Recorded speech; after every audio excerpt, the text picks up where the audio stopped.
Bonjour, alors j'espère que vous êtes en forme aujourd'hui parce que nous allons parler des outils de la GPEC. Vous vous souvenez, la semaine dernière, nous avons parlé de la démarche GPEC. Donc je rappelle, GPEC, gestion prévisionnelle des emplois et compétences. Donc aujourd'hui, nous allons passer en revue les différents outils. Il y a certains outils sur lesquels nous allons nous appesantir et d'autres que nous allons passer un peu plus rapidement. Donc un des principaux outils de la GPEC, c'est la fiche de poste. Donc, quel est l'intérêt d'avoir une fiche de poste? C'est de déterminer qui fait quoi dans l'entreprise. Donc, pour cela, on va mettre en place toute une démarche pour remplir cette fiche de poste. On va commencer par aller sur le terrain, rencontrer les managers et rencontrer les personnes qui occupent les postes, parce qu'elles sont à même de pouvoir nous décrire exactement ce qu'elles font. Ce qui n'est pas le cas si vous restez dans votre bureau et que vous essayez d'imaginer un métier. Là, vous allez voir les personnes et les personnes vont pouvoir vous le raconter. Et vous allez prendre des notes. Donc, on va commencer par ce qu'on appelle le recueil des informations. Ensuite, on va mettre ces informations, on va les ordonner dans une fiche de poste en commençant par définir le poste, l'intitulé. Donc, on commencera par trouver l'intitulé du poste et ensuite, on va pouvoir décrire la finalité du poste, ses missions principales, ses tâches, ses activités, son champ de relation. Donc, on va revenir plus loin sur tout ce détail-là quand on fera des exercices sur la fiche de poste. Donc, vous inquiétez pas si pour l'instant, ça vous paraît un peu barbare. Donc, le champ des relations, ce sont les liens que la personne à l'intérieur de l'entreprise, mais aussi avec d'autres services et aussi peut-être à l'extérieur. Par exemple, si vous êtes ARH, vos clients, ce sont les salariés, d'accord, vers lesquels vous allez renvoyer plus tard la fiche de poste qu'ils vont valider avec vous. Le champ des relations, ce sont nos clients internes et nos clients externes à l'entreprise ou simplement à notre service.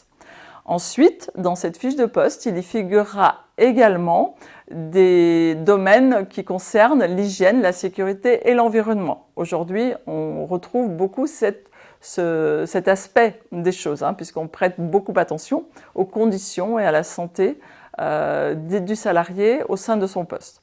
Ensuite, il y a aussi des contraintes à ce poste-là, donc on va les déterminer également. Il peut y avoir une dimension particulière de ce poste-là. Il peut y avoir également un enjeu particulier. Donc, ce sera aussi indiqué dans la fiche de poste.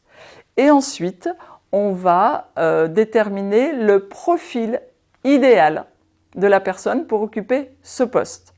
La fiche de poste, elle s'attache au poste et non pas au salarié. Mais néanmoins, elle sera validée à la fin par le salarié, le manager et une hiérarchie RH. Voilà pour ce qui concerne la fiche de poste. Donc, on fera plus loin un exercice qui vous permettra de mettre en application. Je vous demanderai de construire votre fiche de poste qui correspond à votre titre.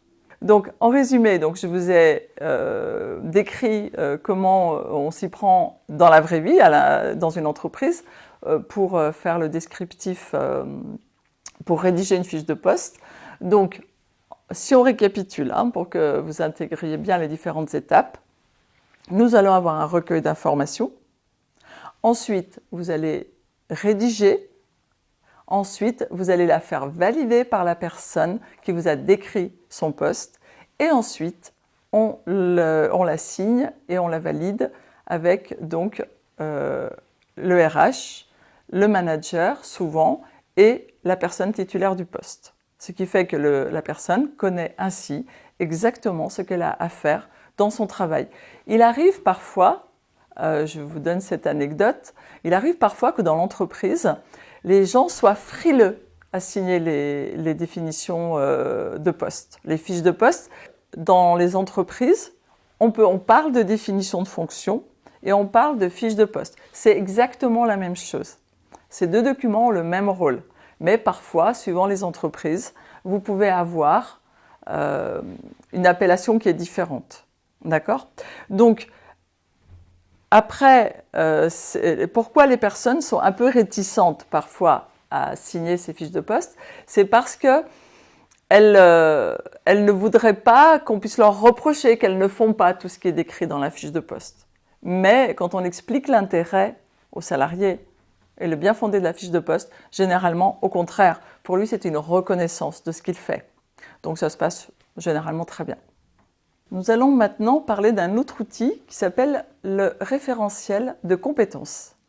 On vous en a remis un au moment où vous avez commencé votre titre professionnel qui s'appelle le REAC. C'est le référentiel des emplois, activités et compétences. Donc, pour chaque métier, ce document existe. Il est élaboré par la directe et il permet de cibler toutes les compétences qu'on va vous enseigner pendant votre titre et qui correspondent à ce métier-là de manière théorique. Donc, dans ce référentiel de compétences, il y a également ce qu'on appelle des niveaux dans l'entreprise. Donc, le niveau 1, on va dire qu'il correspond à un niveau exécutant, à un niveau débutant.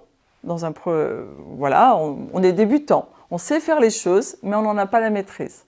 Le niveau 2, c'est un niveau maîtrise, c'est-à-dire qu'on sait ce que l'on fait, on comprend pourquoi on le fait et on est en complète autonomie et on est capable de maîtriser toutes les tâches que l'on réalise. Le niveau 3, c'est quand vous êtes capable de transmettre ce que vous savez et d'apprendre à quelqu'un d'autre à réaliser les tâches que vous faites vous-même. Et à ce moment-là, dans certaines entreprises, on dit que c'est le niveau expert. Le niveau expert, c'est vraiment quand vous pouvez former quelqu'un d'autre. Le niveau 3, c'est vous êtes capable de transmettre, mais vous n'êtes pas forcément obligé d'avoir les compétences de former quelqu'un aux tâches. Voilà, ça c'est pour le référentiel des métiers et des compétences.